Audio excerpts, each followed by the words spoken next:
Hola y bienvenidos a Módulo 9. This module we're going to be talking about AR verbs, so verbs that end with AR, regular AR verbs, and also yes/no questions. And that topic is going to continue into the next module as well.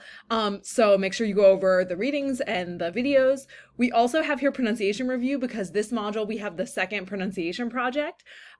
If you got an A on the first pronunciation project, you can choose to use that grade for your second one, and you actually don't have to do the second one. So just email me if you want to do that. If you got below a B, I recommend that you meet with me before this one, like on Zoom, to go over it. Because again, it's the same like the first one. You're gonna be reading a text for pronunciation. So if you want to read it together with me first on Zoom or whatever, that would be really helpful. Okay, so we have the homework packet. Since we skipped 2 weeks of homework packets during the field specific project, it's homework packet number 7, but we're in module 9, the second pronunciation project, and the quiz like always.